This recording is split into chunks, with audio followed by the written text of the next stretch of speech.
ଆଜି ଆମେ ଦେଖିବା ବୀଜଗାଣିତିକ ରାଶିର ଯୋଗଫଳ ଓ ବିୟୋଗଫଳ ସମ୍ବନ୍ଧରେ। ପୂର୍ବରୁ ଆମେ ପୂର୍ଣ୍ଣ ସଂଖ୍ୟାର ଯୋଗଫଳ ବିୟୋଗଫଳ ଶିଖିଛେ। ଆଜି ଆମେ ବୀଜଗାଣିତିକ ରାଶିର ଯୋଗଫଳ ବିୟୋଗଫଳ ବିଷୟରେ ଦେଖିବା। ବୀଜଗାଣିତିକ ରାଶି କହିଲେ କ'ଣ ନା ଯେଉଁଥିରେ ଏକ୍ସ ୱାଇ ଜେଡ୍ ଏ ବି ପି ଏମ୍ ଏପରି ଇଂରାଜୀ ସ୍ମଲ୍ ଲେଟରର କିଛି ଗାଣିତିକ ପରିପ୍ରକାଶ ଥିବ ତାକୁ ଆମେ ବୀଜଗାଣିତିକ ରାଶି କହିବା। ସେମାନଙ୍କର ଯୋଗ ଓ ବିୟୋଗ କିପରି କରାଯିବ। ଯୋଗ ବିୟୋଗ ଶିଖିବା ପୂର୍ବରୁ ଆମକୁ କେତେ ଗୁଡ଼ିଏ ଜିନିଷ ଜାଣିବାକୁ ପଡ଼ିବ, ଯେପରିକି ପଦ କ'ଣ, ସଦୃଶ ପଦ କ'ଣ, ଅସଦୃଶ ପଦ କ'ଣ ଏବଂ ଯୋଗ ବିୟୋଗ କାହା କାହା ମଧ୍ୟରେ ହୋଇପାରିବ। ପଦ ଜାଣିବାକୁ ହେଲେ ମୋତେ ପ୍ରଥମେ ମନୋମିଆଲ ଏବଂ ପଲିନୋମିଆଲ ଚିହ୍ନିବାକୁ ପଡ଼ିବ। ଯେମିତିକି 5x 2x square plus Y 3x minus Y plus Z 4x/3। ଆମେ ଏଇଠି କେତେ ଗୁଡ଼ିଏ ମନୋମିଆଲ ଆଉ ପଲିନୋମିଆଲ ନେଇଛେ। ଦେଖିବା ଇଏ ପଦ କ'ଣ କ'ଣ ଅଛି। ଏଇଠି ଆମେ ଦେଖିବା ଇଏ ହେଉଛି 5x। 5x ହେଉଛି ଗୋଟିଏ ପଦ। ଏଠି ଯେଉଁ ଲେଖା ହେଇଛି 2x square plus Y, 2x square plus ୱାଇର ଅର୍ଥ ହେଉଛି ଏଠି ଦୁଇଟି ପଦ ଅଛି, କାରଣ ମଝିରେ କି ଚିହ୍ନ ଅଛି, ପ୍ଲସ୍ ଚିହ୍ନ ଅଛି। 2x ସ୍କୋୟାର ଗୋଟେ ପଦ, ୱାଇ ଗୋଟେ ପଦ। ଏଇଠି ଏଇ ପଲିନୋମିଆଲରେ ତିନୋଟି ପଦ ଅଛି, କାରଣ ଏଇଠି ଗୋଟେ ମାଇନସ୍ ଚିହ୍ନ ଅଛି, ଏଇଠି ଗୋଟେ ପ୍ଲସ୍ ଚିହ୍ନ ଅଛି। 3x ଗୋଟେ ପଦ, ୱାଇ ଗୋଟେ ପଦ ଆଉ ଜେଡ଼ ଗୋଟେ ପଦ। କିନ୍ତୁ ଏଇଠି ଯେଉଁ ମନୋମିଆଲଟି ଲେଖା ହେଇଛି 4x/3 ଇଏ ହେଉଛି ଗୋଟିଏ ପଦ, କାରଣ ଆମେ ପଦ ସର୍ବଦା ପ୍ଲସ୍ କିମ୍ବା ମାଇନସ୍ ଚିହ୍ନ ଦ୍ୱାରା ପୃଥକ ହୋଇଥିବ, ଆମେ ତାକୁ ଜାଣିପାରିବା ଏତିକିଟି ପଦ ପଲିନୋମିଆଲ କିମ୍ବା ମନୋମିଆଲରେ ଅଛି। ଆମେ ଏବେ ଦେଖିବା ସଦୃଶ ପଦ କ'ଣ। ଯେଉଁ ବୀଜଗାଣିତିକ ପଦ ଗୁଡ଼ିକରେ ଉଭୟ ଆଧାର ଓ ଘାତ ସମାନ ଥିବ, ଯେମିତିକି ଆମର 2x square 5x square minus 3x square. ଏ ଯେଉଁ ତିନୋଟି ମନୋମିଆଲ ଲେଖା ହେଇଛି, ଏଠି 2 3 2 5 ମାଇନସ୍ 3 ଏମାନେ ହେଉଛନ୍ତି ସହଗ। ଏମାନେ କ'ଣ ନା ସହଗ। ସହଗ ଭିନ୍ନ ଥିଲେ ଚଳିବ, କିନ୍ତୁ ଭଲ ଭାବରେ ଦେଖିବା ଏଠି ଆଧାର କେତେ ଅଛି x, ଘାତ କେତେ ଅଛି 2। ଆଧାର କେତେ ଅଛି x, ଘାତ କେତେ ଅଛି 2। ଏଠି ଆଧାର କେତେ ଅଛି x, ଘାତ କେତେ 2। ଅର୍ଥାତ୍ ଏ ତିନୋଟି ଯାକ ସଦୃଶ ପଦ, କାରଣ ଏମାନଙ୍କର ଆଧାର ଓ ଘାତ ଉଭୟ ସମାନ ଅଛି, ଯଦିଓ ସେମାନଙ୍କର ସହଗ ଅଲଗା ଅଛି। ସହଗ ଭିନ୍ନ ଥିଲେ ମଧ୍ୟ ଆମେ ସେଗୁଡ଼ିକୁ ସଦୃଶ ପଦ ବୋଲି କହିପାରିବା। କିମ୍ବା ବିୟୋଗ ସର୍ବଦା ସଦୃଶ ପଦ ମଧ୍ୟରେ ହିଁ ହୋଇପାରିବ।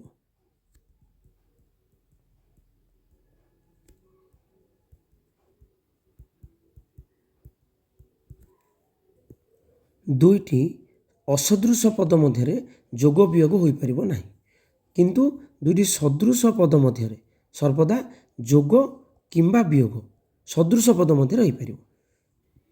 ଏଇଠି ଆମେ କେତେ ଗୁଡ଼ିଏ ପଦ ଲେଖିଛେ, ଦେଖିବା କିଏ କାହାର ସଦୃଶ ପଦ। 5x ସ୍କୋୟାରର ସଦୃଶ ପଦ କିଏ ହେବ? 5x ସ୍କୋୟାରର ସଦୃଶ ପଦ 8x ସ୍କୋୟାର ହେବ ଆଉ ମାଇନସ୍ 6x ସ୍କୋୟାର ହେବ, କାରଣ ଆଧାର 5 ଆଧାର 8 ଆଧାର ମାଇନସ୍ 6 ଥିଲେ କିଛି ଅସୁବିଧା ନାହିଁ। ଆମର କ'ଣ ସମାନ ଥିବାର ଅଛି, x ସ୍କୋୟାର, ଏଠି x ସ୍କୋୟାର, ଏଠି ଅଛି x ସ୍କୋୟାର। ଯଦିଓ ଆ ପାଖରେ ଆଧାର x ଅଛି କିନ୍ତୁ ଘାତ 2 ନାହିଁ, ତେଣୁ 5x ସ୍କୋୟାରର ସଦୃଶ ପଦ 2x ହେଇପାରିବ ନାହିଁ।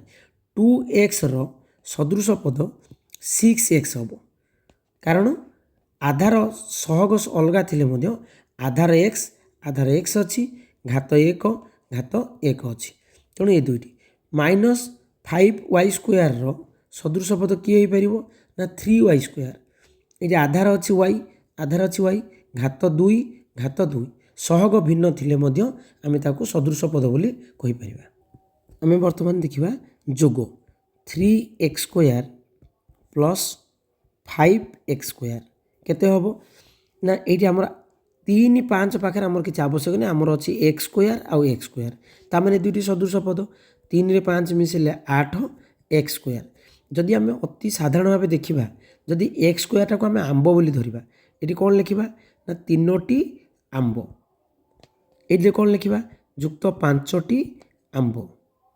ତାହେଲେ ମୋଟ କେତୋଟି ଆମ୍ବ ହେବ? 8ଟି ଆମ୍ବ। କାହିଁକି ନା ଗୋଟିଏ ଆମ୍ବ ଆଉ ଗୋଟେ ଆମ୍ବର ସଦୃଶ ପଦ। ସେମିତି ଏକ୍ସ ସ୍କୋୟାରକୁ ଆମେ ଏକ୍ସ ସ୍କୋୟାର ସହିତ ସଦୃଶ ପଦ ବୋଲି କହିବା। କିନ୍ତୁ ଯଦି ଆମେ ଆମ୍ବ ଝୁଡ଼ିରେ ଗୋଟେ ଆଣିକିନା ଆଳୁ ପକାଇବା, ସେ ମିଶିପାରିବ କି? ମିଶିପାରିବ ନାହିଁ, କାରଣ ଆମ୍ବଟା ଆଳୁର ସଦୃଶ ପଦ ନୁହେଁ। ଯେମିତି ଆମେ କହିବା 3x square plus 5y square. 3x ସ୍କୋୟାରରେ 5y ସ୍କୋୟାର ମିଶିପାରିବ କି? ମିଶିପାରିବ ନାହିଁ, କାରଣ ଏଠି x ସ୍କୋୟାରର y ସ୍କୋୟାର ସଦୃଶ ପଦ ନୁହେଁ। ଯଦି ଆମେ ଏଇଟାକୁ ଆମ୍ବ ବୋଲି ଧରିବା, ତାହେଲେ ଇଏ ଅଟୋମେଟିକ୍ ଆଳୁ ହେଇଯିବ। ତାହେଲେ ଆମ୍ବରେ ଆଳୁ କେବେ ମିଶିପାରିବ ନାହିଁ। ତେଣୁ ଅସଦୃଶ ପଦର ଯୋଗଫଳ ହୋଇପାରିବ ନାହିଁ। ଆମକୁ ଗୋଟେ କୋଶ୍ଚିନ୍ ଦିଆହେଲା 2x ସ୍କୋୟାର ପ୍ଲସ୍ 5y ଓ 3x ସ୍କୋୟାର ପ୍ଲସ୍ 8କୁ ଯୋଗ କର। ଆମେ କ'ଣ କରିବା ନା ଯେଉଁ ଓ ଲେଖା ହେଇଛି ଏଇ ଜାଗାରେ ଗୋଟେ ପ୍ଲସ୍ ଚିହ୍ନ ଦେବା। ତାହେଲେ କେତେ ଲେଖିବା ନା 2x square plus 5y plus minus 3x square plus 8।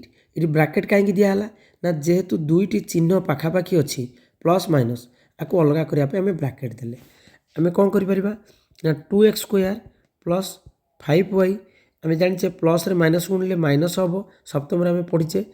ତାପରେ ଆସିବ 3x ସ୍କୋୟାର ପ୍ଲସ୍ 8। ଏବେ ଆମେ କ'ଣ କରିବା ନା ସଦୃଶ ପଦ ଗୁଡ଼ିକୁ ପାଖାପାଖି କରିବା।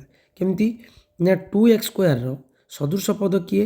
3x ସ୍କୋୟାର ପ୍ଲସ୍ 5y, ୱାଇର ସଦୃଶ ପଦ କିଛି ନାହିଁ, ତା ପାଖରେ ଆସିବ ଲେଖିବା 8। 2x square minus 3x square, ପୂର୍ଣ୍ଣ ସଂଖ୍ୟାର ଯୋଗଫଳ ବେଳେ ଆମେ ସୂତ୍ର କ'ଣ ଜାଣିଛେ? ବଡ଼ ସଂଖ୍ୟାରୁ ସାନ ସଂଖ୍ୟା ମାଇନସ୍ କରିବା। 3ରୁ 2 ଗଲେ 1 x ସ୍କୋୟାର, ବଡ଼ ସଂଖ୍ୟା ପାଖରେ ଯେଉଁ ଚିହ୍ନ ଅଛି ଆମେ ସେଇ ଚିହ୍ନ ଦେବା, ପ୍ଲସ୍ 5y, କାରଣ 5y ତ 8 ସାଙ୍ଗରେ ମିଶିପାରିବନି, କିମ୍ବା 5y x ସ୍କୋୟାର ସାଙ୍ଗରେ ମିଶିପାରିବନି, x ସ୍କୋୟାର 8 ସାଙ୍ଗରେ ମିଶିପାରିବନି। ତେଣୁ ଆମର ଉତ୍ତର କେତେ ହେବ? Minus x square plus 5y plus 8। ଏଇଠି 1 ମାଇନସ୍ 1 ହେଉଛି ସହଗ, ତେଣୁ 1 ଲେଖିଲେ ଚଳିବ, ନ ଲେଖିଲେ ଚଳିବ, କିନ୍ତୁ 1 ବଦଳରେ ଆଉ ଯେଉଁ ସହଗ ଥିବ ଆମକୁ ଲେଖିବାକୁ ପଡ଼ିବ।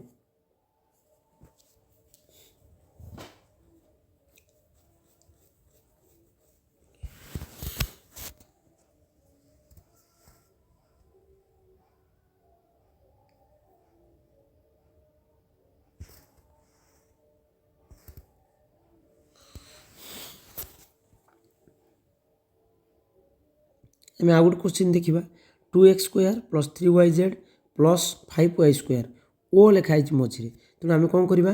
ସିମ୍ପଲ୍, ଆମେ ଓ ଜାଗାରେ ପ୍ଲସ୍ ଚିହ୍ନ ଦେଇକିନା କୋଶ୍ଚିନ୍ଟାକୁ ଲେଖିଦେବା 2x square plus 3yz plus 5y square plus 8x square minus 2yz plus 3y। ଆକୁ ଆମେ ଟିକେ ସଜେଇ ଦେବା ସଦୃଶ ପଦକୁ ପାଖାପାଖି। 2x ସ୍କୋୟାର, 2x ସ୍କୋୟାରର ଆମର ସଦୃଶ ପଦ କିଏ ଆସିବ ନା 2x ସ୍କୋୟାରର ସଦୃଶ ପଦ ଆସିବ 8x square plus 8x square, ତାକୁ ତା ପାଖକୁ ନେବା। ଆଉ କିଏ ଆସିବ? ପ୍ଲସ୍ 3yz, ତାର ସଦୃଶ ପଦ କିଏ ଆସିବ? Minus 2yz।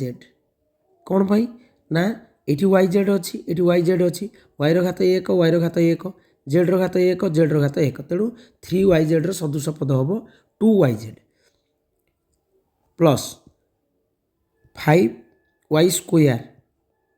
5y ସ୍କୋୟାରର କୌଣସି ସଦୃଶ ପଦ ନାହିଁ, ପ୍ଲସ୍ 3y। ପିଲାମାନେ ଆମେ ଦେଖିବା 5y ସ୍କୋୟାରର 3y କେବେ ହେଲେ ସଦୃଶ ପଦ ହେବ? ସଦୃଶ ହେବ ନାହିଁ, କାରଣ ଏଇଠି ଆଧାର ଘାତ ଅଛି y, ଆଧାର y, କିନ୍ତୁ ଘାତ 2କୁ ଆ ପାଖରେ ଅଛି ଘାତ 1, ତେଣୁ ସେ ଦୁଇଟି ସଦୃଶ ପଦ ହେବନି। ଆମେ କ'ଣ କହିଥିଲେ ନିୟମ ନା ଯୋଗ ସବୁବେଳେ ସଦୃଶ ପଦ ଭିତରେ ହେଇପାରିବ। ତେଣୁ ଏ ଦୁଇଟି ହେଉଛନ୍ତି ସଦୃଶ ପଦ, ଆକୁ ମିଶାଇ ଦେବା। 8x square, 2x square plus 8x square, ତାମାନେ 2ଟି ଆମ୍ବ ପ୍ଲସ୍ 8ଟି ଆମ୍ବ, ତାହେଲେ 10ଟି ଆମ୍ବ, ତାମାନେ 10x ସ୍କୋୟାର।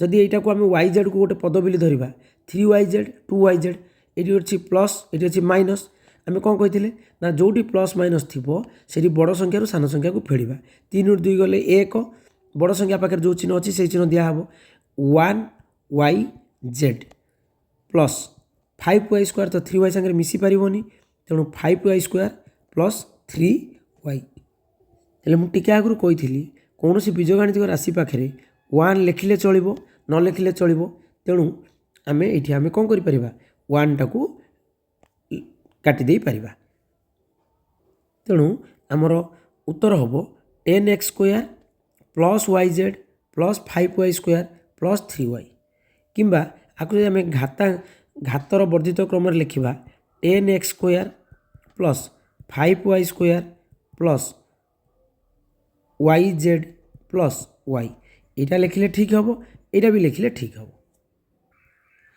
आम ए देखा वियोग सेमिति सदृश पद मध्य ही वियोग हो पार जेपरी 5x स्क्वायर माइनस 2x रु 3x स्क्वायर प्लस x वियोग कर जदि एमती आमको क्वेश्चन दिहब आम केमती करवा ना 5x स्क्वायर माइनस 2x ए रु जगार आम गोटे माइनस चिन्ह दे पार 3x स्क्वायर प्लस x किंतु ये आम मन रखा रु पर आमर जी पद लेखाही ताकू आम कौन करवा ना ब्राकेट रे रखा इट इज इम्पोर्टाट वियोग बेले यहाँ हूँ सबुठार गुरुत्वपूर्ण जे माइनस चिन्ह पर जहाँ किसी समस्त की गोटे ब्राकेट भितर आमको दबाक पड़ो तापर आम कौन देखा ना 5x स्क्वायर माइनस 2x एबे आम ब्राकेट उठेबा को हेले 3x स्क्वायर चिन्ह x चिन्ह बदलैया पड़ो 3x स्क्वायर आगे पूर्वर किछि नाई माने ये प्लस चिन्ह अच्छी ये प्लस चिन्ह बदली जीवो तामाने प्लसटा केते हो माइनस 3x स्क्वायर ये प्लस अच्छी ये मध्य बदली जीवो ये जीवो माइनस x एबे आम काम कौन ना सदृश पद को पाखापाखि करवा 5x square minus 3x square minus 2x minus x 5x square और 3x स्क्वायर निश्चिंत ये दिज होती कौन सदृश पद ताले आपको जनक पाखे प्लस आ जनक पाखे माइनस अच्छी आम कौन करवा ना बड़ संख्या सान संख्या फेड़ा केते हम ना 2x स्क्वायर बड़ संख्या पाखे जो चिन्ह अच्छी से चिन्ह दिहब 5 बड़ संख्या प्लस देले हम नदेले हम ये कौन हो माइनस 2x माइनस x जदि दी जन पाखे सामान चिन्ह अच्छी ताले आम पूर्ण संख्यार मिश्रण बेले कौन शिखी ना जदि उभय पाखे सामान चिन्ह अच्छी ताले संख्या दुईटी मिसा हम अर्थात 2 आ पाखे सहग किसी नथिले 1 अच्छी 2 रे 1 मिसले केते हम 3x जो चिन्ह अच्छी से चिन्ह दिज्व कौ चिन्ह ना उभय पाखे जो चिन्ह अच्छी तेणु आम उत्तर केते हम 2x स्क्वायर माइनस 3x वियोग कला बेले यहाँ हूँ इम्पोर्टाट जिनस जे रु जगार आम माइनस लिखा आउ माइनस चिन्ह पर जहाँ भी थी समस्त आम ब्राकेट भितर रखा आ पर स्टेप रे आम ब्राकेट उठेबा आ चिन्ह मान को बदलईदेवा प्रत्येक पद पूर्वर जदि प्लस थी से माइनस हम जदि माइनस थी ता प्लस हम किंतु प्रथम पदरु जो चिन्ह थी तार कौन सी चिन्ह परिवर्तन हम ना जमती कि ये 5x स्क्वायर थिला 5x स्क्वायर लिखाला माइनस 2x थिला माइनस 2x लिखाला अर्थात माइनस चिन्ह पूर्वर जो पद थी तार कौन सी चिन्ह बदल ना माइनस चिन्ह पर जो पद गुड़िक थी समस्ते गोटे ब्राकेट भितर रे आ ब्राकेट उठिला परे समस्त चिन्ह बदल आम आउ गोटे क्वेश्चन देखा जपरी 2x square minus 8x plus Y रु 3 minus 3x plus 8x plus Y वियोग करवा आमर सूत्र कौन थिला ना ये प्रथम पद जहाँ थिला प्रथम पदरा लेखा हम 2x square minus 8x plus Y जो रु लेखाई रु जगार आम गोटे माइनस चिन्ह पकेबा रु पर आउ जहाँ रहा समस्त को ब्राकेट भितर लिखा minus 3x plus 8x plus Y रु आम कौन करवा सब ब्राकेट भितर लिखा एबे कौन करवा ना 2x square minus 8x plus Y मु कौन कही ना माइनस चिन्ह पूर्वर जहाँ रहा सेगुड़िक पूरा लेखा हम तार कौन परिवर्तन हम ना एबे माइनस चिन्ह पर जी अच्छी तार आम चिन्ह बदलैबा जमीती कि ଏଇଠି ଅଛି -3x, ଏଇଟା କ'ଣ ହେଇଯିବ ନା ଏଇଟା ହେଇଯିବ +3x। ଚିହ୍ନ ବଦଳିବାର ଅର୍ଥ କ'ଣ ନା ବ୍ରାକେଟ୍ ବାହାରେ ଯେଉଁ ମାଇନସ୍ ଚିହ୍ନ ଅଛି ସେ ମାଇନସ୍ ଚିହ୍ନଟା ଏଥିରେ ଗୁଣନ ହେବ। ମାଇନସ୍ରେ ମାଇନସ୍ ଗୁଣିଲେ ପ୍ଲସ୍, ତେଣୁ ଆମେ ଗୁଣନ ନ କହିକିନା ଗୋଟେ ସରଳ ବାକ୍ୟରେ କହିପାରିବା ଯେ ଚିହ୍ନ ଗୁଡ଼ିକୁ ବଦଳାଇ ଦେବା। ଯେମିତିକି ମାଇନସ୍ରେ ପ୍ଲସ୍ ଗୁଣିଲେ ମାଇନସ୍, ତେଣୁ ଆକୁ ଚିହ୍ନ ବଦଳାଇଲେ ବି ସେ ମାଇନସ୍ ହେବ, -8x, ଏଇଟା ହେବ -y। ଏବେ ଆମର ଚିହ୍ନ ବଦଳାଇବା କାମ ସରିଲା। ତା ପର ଷ୍ଟେପ୍ ଆମର କ'ଣ କରାହେବ ନା ସଦୃଶ ପଦ ଗୁଡ଼ିକୁ ପାଖାପାଖି ଲେଖା ହେବ। 2x²ର ସଦୃଶ ପଦ କିଏ ଅଛି ନା କିଏ ବି ନାହିଁ, ଛାଡ଼। ତାପରେ ହେଲା -8x, ତାର ସଦୃଶ ପଦ କିଏ +3x, ଆଉ ଗୋଟେ -8x, +y -y। ଓକେ, ଏବେ 2x², ଆର ଯେହେତୁ କୌଣସି ସଦୃଶ ପଦ ନାହିଁ ସେଟା ଲେଖା ହେଲା। ଏମାନେ ସମସ୍ତେ ହେଉଛନ୍ତି ସଦୃଶ ପଦ। କିଏ କିଏ ନା -8x +3x -8x, ଆକୁ ମିଶାଇଲେ କେତେ ହେବ ନା -8x +3x କେତେ ହେବ -5x। କାହିଁକି ନା ବଡ଼ ସଂଖ୍ୟା ପାଖରେ ମାଇନସ୍ ଚିହ୍ନ ଅଛି, ସାନ ସଂଖ୍ୟା ପାଖରେ ପ୍ଲସ୍ ଚିହ୍ନ ଅଛି। ବଡ଼ ସଂଖ୍ୟାରୁ ସାନ ସଂଖ୍ୟା ମାଇନସ୍ କରିବା, ବଡ଼ ସଂଖ୍ୟାର ଚିହ୍ନ ଦେବା, -8x। ଏଇ ଯଦି ଏଠିକି ଆସିବା, ଏଇଠି କ'ଣ ଦେଖିବା ନା ଇଏ ଅଛି +y -y, +y -y ଥିଲାବେଳେ କ'ଣ ହେବ ନା ଆମର ନିୟମ ହେଉଛି କ'ଣ, ଯେତିକି ପ୍ଲସ୍ ସେତିକି ମାଇନସ୍ ଥିଲେ ଏ ଦୁଇଟା କ'ଣ ହେଇଯିବ କଟିଯିବ। କଟିଗଲେ କେତେ ହେବ ତା ବଦଳରେ ନା 0 ହେବ। ତାହେଲେ ଆମେ ଦେଖିବା ଇଏ ଆଉ ଥରେ କ'ଣ ହେବ ନା 2x² -5x -8x, ଉଭୟଙ୍କ ପାଖରେ ସମାନ ଚିହ୍ନ ଅଛି, ସଂଖ୍ୟା ଦୁଇଟି ମିଶିଯିବ, ଯେଉଁ ଚିହ୍ନ ଅଛି ସେଇ ଚିହ୍ନ ଦିଆହେବ। ତାହେଲେ ଆମର ଫାଇନାଲ୍ ଉତ୍ତର କେତେ ହେଲା 2x² -13x, ଏଇଟା ହେବ ଆମର ଉତ୍ତର। ତାହେଲେ ଆମେ ଏଥିରୁ କ'ଣ ଶିଖିଲେ ନା ବିୟୋଗ କଲାବେଳେ ଯାହା ପ୍ରଥମ ପଦ ଥିବ ସବୁ ପ୍ରଥମ ପଦ ଗୁଡ଼ିକୁ ସେମିତି ହିଁ ଲେଖା ହେବ। ରୁ ଜାଗାରେ ମାଇନସ୍ ଚିହ୍ନ ଦିଆହେବ। ଦ୍ୱିତୀୟ ପଦ ଯାହା ଲେଖା ହେବ ତା ପାଖରେ ନିଶ୍ଚିନ୍ତ ଭାବରେ ବନ୍ଧନୀ ଚିହ୍ନ ଦିଆଯିବ। ଦ୍ୱିତୀୟ ଷ୍ଟେପ୍ରେ ବନ୍ଧନୀ ଉଠିବ। ତୃତୀୟ ଷ୍ଟେପ୍ରେ ବନ୍ଧନୀ ଉଠିଲା ବେଳେ ଯେଉଁ ଚିହ୍ନ ବଦଳିଥିବ ଲେଖା ହେଲା ପରେ ସଦୃଶ ପଦ ଗୁଡ଼ିକୁ ପାଖାପାଖି ଲେଖା ହେବ। ଚତୁର୍ଥ ଷ୍ଟେପ୍ରେ ଆମେ କ'ଣ କରିବା ନା ଯୋଗର ନିୟମ ପକାଇବା, ଯାହା ଆମେ ଯୋଗରେ ଶିଖିଥିଲେ ସେଇ ନିୟମ ପକାଇବା, ତାପରେ ଆମେ ଉତ୍ତର ଲେଖିବା।